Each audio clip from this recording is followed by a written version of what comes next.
बिस्मिल्लाहिर्रहमानिर्रहीम, अस्सलाम वालेकुम। मैं हूं मखदूम शहाबुद्दीन। 31 जुलाई 2025 जुमेरात का दिन। नाज़रीन किराम, अहम तरीन डेवलपमेंट्स हैं आलमी मंजरनामे से। एक जानिब तो अमरीका और भारत के दरमियान फड्डा शदीद से शदीद तर होता जा रहा है और अब डोनाल्ड ट्रंप ने 25% टैरिफ लगाने के बाद भारत पर मजीद 25% फाइन या फिर सैंक्शंस जो हैं वो लगाने का फैसला कर लिया है और भारत को लिताड़ के रखा है। भारत के खिलाफ कुछ बड़ी आम तरीन स्टेटमेंट्स रात गए ट्रंप की तरफ से आई हैं। इसके साथ ही साथ रशिया जो है उसने ईरान को वार्न किया है, ईरान को खबरदार किया है कि आप पर अमेरिका और इसराइल एक मरतबा फिर स्ट्राइक की तैयारी कर रहे हैं। वहीं दूसरी जानिब इसराइल में कल रात भी सायरन बजे हैं।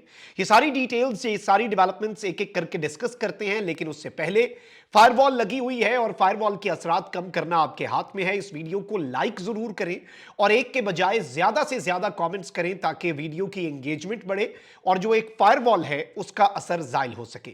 हम आप तक जो खबरें हैं वो एज इट इज पहुंचा रहे हैं, आलमी मंजरनामे से भी, डोमेस्टिक जो इस वक्त मामलात हैं उन पर भी, और इसके साथ ही साथ जो इस वक्त ताजा तरीन सूरत हाल जियो पोलिटिकल है उस पर भी। नाज़रीन इकराम, इस वक्त मैं आपको यह बताऊं कि अमेरिकी सदर डोनाल्ड ट्रंप जो हैं उन्होंने तकरीबन 25 मरतबा पहले भारत का जो बयानिया है उसे उड़ा के रखा। फिर भारत का बयानिया उड़ाने के बाद भारत के ऊपर टैरिफ के हवाले से 2 दिन पहले यह कहा कि मैं ये टैरिफ लगाने जा रहा हूं 20 से 25%। फिर कल डोनाल्ड ट्रंप ने भारत के ऊपर 25% टैरिफ आयद कर दिया। अच्छा, अब इसके ऊपर भारत ने जो जवाब दिया वो भी बड़ा होम्योपैथिक सा जवाब था। ऑल्दो मैं आपको यह बता दूं कि भारत के अंदर इस वक्त जो ताजर हैं, जो बिजनेसमैन हैं या फिर जो आईटी इंडस्ट्री है वो भी सर उठा रहे हैं कि जी आपने क्या किया। और इस सब में अब भारत जो है वो भीगी बिल्ली जो है वो बन चुका है। नरेंद्र मोदी का भारत जो है वो शिकस्त खुर्दा है और इस सब के ऊपर भारत जो है उसने जो स्टेटमेंट दी है वो सबके सामने है। भारत का रद्द अमल सामने आया है और भारतीय हुकूमत ने इसके ऊपर कहा है कि जी हम तो चंद माह से मुनसिफाना, मुतवाज़न और बाहमी मफाद के तिजारती मुआहदे पर 2 तरफा बातचीत कर रहे हैं और जी हमारा अज़म जो है वो बरकरार है, हम बातचीत के जरिए मामलात हल करना चाहते हैं। जबकि डोनाल्ड ट्रंप जो है, देखिए इंडिया जो है ना उसकी एक दोगली पॉलिसी थी, वो रीजन के अंदर रशिया के साथ अपना अलायंस बढ़ा रहा था, लेकिन वेस्ट जो है उसे एक उसके आगे भी अपनी सीवी भारत और नरेंद्र मोदी पेश करते आए हैं। अपने आप को चाइना की पावर कंटेन करने के लिए एक पावर के तौर पर पेश करते आए। वेस्ट भारत के गुब्बारे में हवा भरता रहा, मगरबी ममालिक। अब वो गुब्बारा ऑपरेशन बुनियानु मरसूस के बाद फट चुका है, बबल बर्स्ट हो चुकी है। तो अब भारत जो है वो ना घर का रहा है ना घाट का। आप यही देख लें कि एससीओ समिट होता है, उसमें रशिया और चाइना मिलकर पाकिस्तान के मौक़िफ़ की तायीद करते हैं। अमेरिका जो है वो पाकिस्तान के मौक़िफ़ की तायीद करता है। भारत जो है वो इस वक्त तनहा है। अब ब्रिक्स का समिट भारत ने अटेंड किया। देखिए रशिया को कोई फर्क नहीं पड़ता ब्रिक्स पे, रशिया पे मजीद सैंक्शंस लग जाएं, चाइना पे कोई सैंक्शंस लग जाएं, चाइना को फर्क नहीं पड़ता। अलबत्ता इंटरेस्टिंगली आप इस वक्त हालात देखें, वही बात है ना कि भारत जो है उसकी इतनी हालत पतली हो चुकी है कि ट्रंप ने भारत के हवाले से क्या कहा है, कहते हैं कि ब्रिक्स ममालिक अमेरिका के खिलाफ हैं और भारत भी उनके साथ खड़ा है, हम किसी को डॉलर पर हमला करने की इजाजत नहीं देंगे। फिर इसके साथ ही साथ नाज़रीन किराम, इंटरनेशनल मीडिया के मुताबिक एक सीनियर यूएस ऑफिशियल ने अपने इंडियन काउंटर पार्ट को यह कहा कि you can't run with the hare and hunt with the hounds, कि तुम ये नहीं कर सकते कि भाई तुम शिकारी भी बन जाओ और शिकार भी बन जाओ और दोनों के साथ अपनी बना के रखो। और ट्रंप एडमिनिस्ट्रेशन के हवाले से ये कहा जा रहा है इंटरनेशनल मीडिया के मुताबिक कि Trump administration is not happy with India playing double games with US on tariffs and Russia. यानी टैरिफ के मामले पर भी इंडिया जो है वो अमेरिका के साथ डबल गेम खेलना चाह रहा था और इसके साथ ही साथ रशिया के मामले पर भी इंडिया जो है माजरत।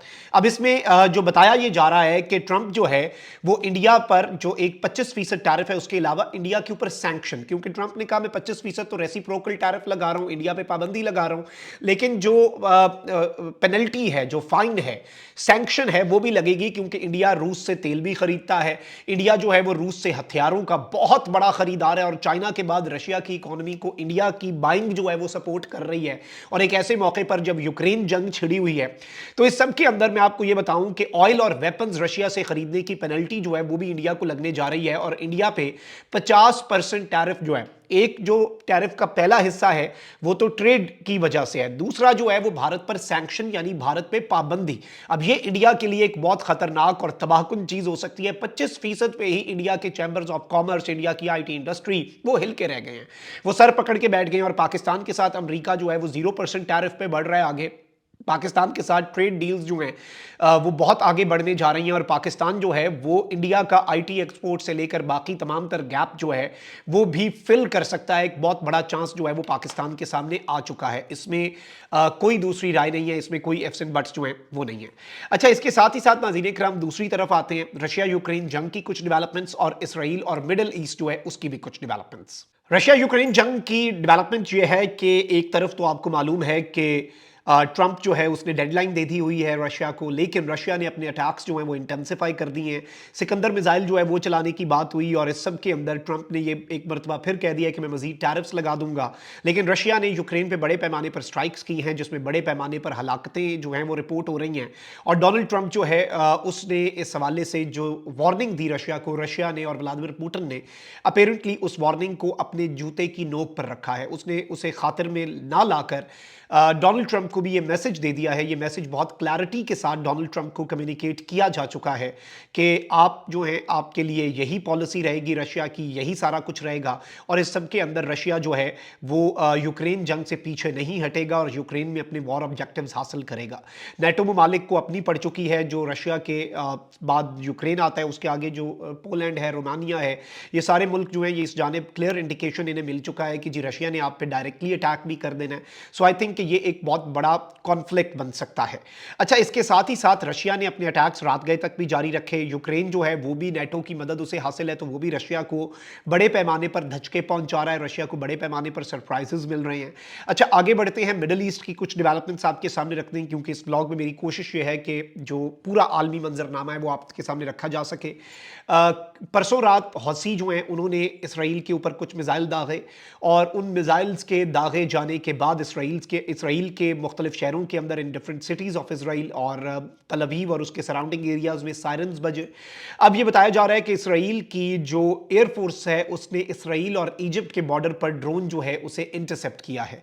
तो ये चीज़ जो है ये भी बहुत अहम तरीन है क्योंकि इसराइल के ऊपर मिसाइल्स और ड्रोन्स जो हैं वो लगातार इसराइल में कोई ना कोई सायरन बज जाता है, कोई ना कोई कॉन्फ्लिक्ट जो है वो आ जाता है। इसराइल की मिलिट्री ने ये कंफर्म किया कि जी हौसियों की तरफ से हम पर मिसाइल दागा गया है और इसके साथ ही साथ अब ये बताया जा रहा है कि जी इसराइल जो है उसके लिए ये तो चैलेंजेस अपनी जगह पर हैं कि यूके ने भी कह दिया कि हम स्टेट ऑफ पैलेस्टीन को रिकग्नाइज कर लेंगे अगर सितंबर तक यूएन सेशन से पहले पहले गजा जंग एंड नहीं होती। लेकिन वहीं दूसरी तरफ हमास के साथ मुज़ाकरात और जो एक जंग बंदी के मामलात हैं वो भी कोई पार लगते हुए हमें नज़र नहीं आ रहे और उसमें भी कोई बड़ी जो आउटपुट है वो निकलती हुई नजर नहीं आ रही। तो Israel is finding itself in a very tough position क्योंकि हमास को तो इंटरनेशनली डेजिग्नेट किया हुआ है ना कि टेररिस्ट ऑर्गेनाइजेशन है, उस पर क्या पाबंदी या उसे क्या धचका लग सकता है वेस्ट की तरफ से।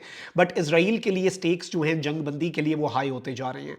और फिर जो यमन के हौसियों की तरफ से वार्निंग दी गई है कि भाई अब किसी भी मुल्क की शिप हुई, उस पर किसी भी मुल्क का झंडा हुआ, वो इसराइल के पोर्ट पे जारी हुई, हम उसे अटैक करेंगे, उसे तबाह करेंगे। और आपको पता है कि रेड सी के अंदर फिर वो अटैक करते आए हैं और वो ये इस्टेब्लिश कर चुके हैं कि वो वहाँ पर अटैक कर सकते हैं। तो ये भी इसराइल के लिए एक बहुत बड़ा चैलेंज है। अच्छा, इसके साथ ही साथ नाज़रीन इकराम रशिया जो है उसने एक स्टेटमेंट दी है। रशिया की तरफ से स्टेटमेंट का आना और स्टेटमेंट की टाइमिंग बहुत आम है। Russia is a global power. देखें, चाइना, रशिया और यूएस, या फिर अगर हम फिर ब्लॉक्स की बात करें तो इस तरफ चाइना और रशिया है, दूसरी तरफ वेस्ट है पूरे का पूरा। अब ईरान का जो मामला है उसके अंदर रशिया के साथ भी ईरान की कोलैबोरेशन है और अब ईरान ने, रशिया क्योंकि अपनी जंग में लगा हुआ है, हथियारों की डिलीवरी नहीं कर पा रहा, तो ईरान ने हथियारों के लिए, फाइटर जेट्स के लिए चाइना से भी डील्स की हैं। J-10C भी ईरान लेना चाह रहा है, वही सब कुछ जो पाकिस्तान ने भारत का मुंह तोड़ने के लिए इस्तेमाल किया। तो अब इस सारी सूरत हाल के अंदर जो बड़ी डेवलपमेंट है वो ये है कि रशिया जो है उसने ये कहा है कि वो कंसर्न्ड है कि जी एक थ्रेट इस वक्त आ चुका है और उसने ईरान को पब्लिकली आकर वार्न किया है कि जी आपके ऊपर एक मरतबा फिर आपकी न्यूक्लियर फैसिलिटीज़, जिन्हें अमेरिका ने और ट्रंप ने यह दावा किया कि हमने मुकम्मल तौर पर तबाह कर दिया है, उन न्यूक्लियर फैसिलिटीज़ को जो है वो टारगेट किया जा रहा है, किया गया और अब एक मरतबा फिर आपकी जो न्यूक्लियर फैसिलिटीज़ हैं उन्हें टारगेट किया जा सकता है। और ये एक बहुत बड़ी डेवलपमेंट है क्योंकि रशिया ने ये नहीं कहा कि इजराइल आप पर अटैक करेगा, बल्कि रशिया ये कह रहा है कि इजराइल और यूएस मिलकर भी आप पर स्ट्राइक कर सकते हैं और इस हवाले से रशिया को इंटेल मिली है। अब आप यही देख लें कि ईरान जो है वो एनपीटी से भी हटने जा रहा है। IAEA जो इंटरनेशनल एटॉमिक एनर्जी एजेंसी है वो भी आपके सामने है कि वो उसके साथ भी अपना ताउन ईरान रोक चुका है और ईरान अपने न्यूक्लियर प्रोग्राम से पीछे नहीं हट रहा। वो कहता है कि हम एटमी हथियार नहीं बना रहे, बट न्यूक्लियर प्रोग्राम और न्यूक्लियर जो यूरेनियम की एनरिचमेंट है वो हमारा राइट है और वो हम करते रहेंगे, लेकिन आईएईए के साथ अब ताउन नहीं करेंगे। यानी Iran is now in a state of nuclear ambiguity. पहले तो दुनिया को पता था, आईएईए के इंस्पेक्टर्स जाते थे, देखते थे, but now no one knows कि what they are up to. और यही चीज अब अपेरेंटली इसराइल और अमेरिका को बॉदर कर रही है। कमेंट सेक्शन में राय का इजहार जरूर करें। अपना बहुत ख्याल रखें। अल्लाह निगहबान। पाक जिंदाबाद।